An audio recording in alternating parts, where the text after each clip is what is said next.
નમસ્કાર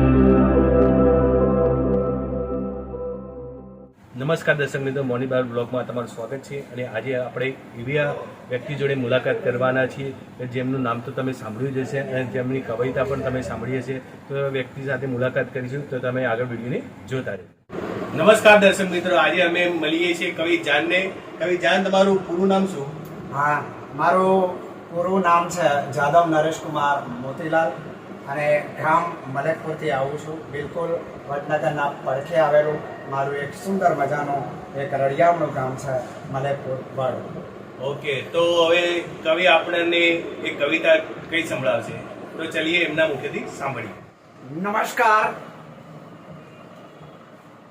એક શેરથી મારી આ ગઝલની રજૂઆત કરું છું. શેર છે કે હું ક્યાં તારી પાસે પ્રેમનો આખો દરિયો માંગુ છું. વાહ, હું ક્યાં તારી પાસે પ્રેમનો આખો દરિયો માંગો છું.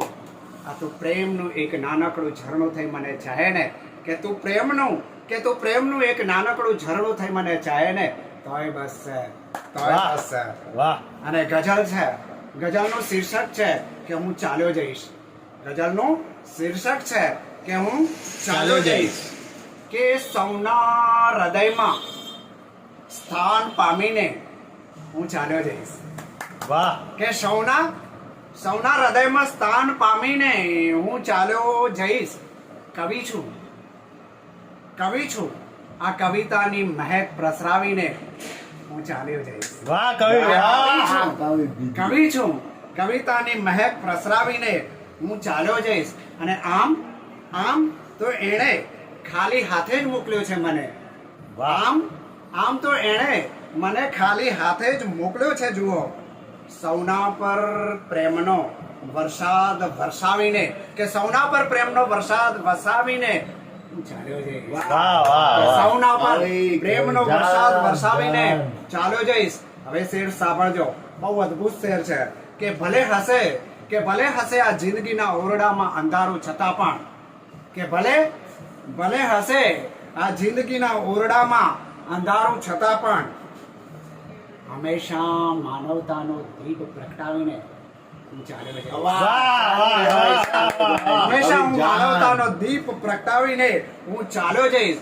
અને સાંભળજો શેર, કે હું હોઉં કે ના હોઉં, કે હું હોઉં કે ના હોઉં, કોઈ એક તો ચાહક હશે મારો. હું હોઉં કે ના હોઉં, કે હું હોઉં કે ના હોઉં, કોઈ એક ચાહક તો હશે મારો. એ ચાહકને મારા બે શેર સંભળાવીને હું ચાલ્યો જઈશ. બે શેર સંભળાવીને હું ચાલ્યો જઈશ. અને અંતિમ શેર છે મારા લખતો છે કે છે ભીતર ઘણાય આ દુઃખોનો કાફલો છતાં જુઓ, કે છે ભીતર ઘણાય દુઃખોનો કાફલો જુઓ, છતાં ચહેરા પર હંમેશા સ્મિત રેલાવીને હું ચાલ્યો જઈશ. ચહેરા પર સદાય હું સ્મિત રેલાવીને ચાલ્યો જઈ. કવિ છું. કવિતાની મહેક પ્રસરાવીને હું ચાલ્યો જઈશ. બસ, કવિતાની મહેક પ્રસરાવીને હું ચાલ્યો જઈશ. Thank you. નમસ્કાર દર્શક મિત્રો, તો કવિ જાન જોડે અમે આજે મુલાકાત કરી અને બહુ મજા આવી. સુંદર મજાની એમને કવિતા અમને કઈ સંભળાવી.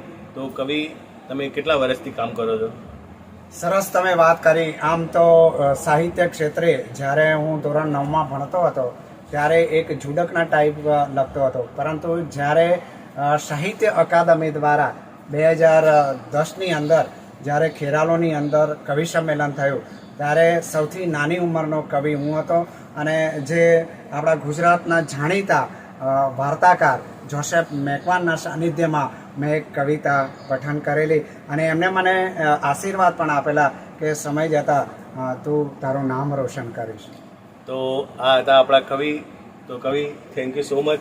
ઓકે, તમને મળ્યા, મજા આવી ગઈ, આનંદ થઈ ગયો. આપને મળીને પણ મને ખૂબ આનંદ થયો. અને આપે જે મારી રચના, મારી ગઝલનું જે રેકોર્ડિંગ કર્યું છે, તો આપને પણ શુક્રિયા અદા કરું છું અને ખૂબ દિલથી આપને ધન્યવાદ પાઠવું છું. Okay, thank you. તો આ હતા આપણા કવિ જાન. તો કવિ જાનનો વિડીયો તમને કેવો લાગ્યો તો કમેન્ટ કરીને જરૂર બતાવજો અને વિડીયો સારો લાગ્યો હોય તો લાઈક શેર અને કમેન્ટ કરજો અને દોસ્તો સાથે શેર કરજો. જય માતાજી, જય હિન્દ.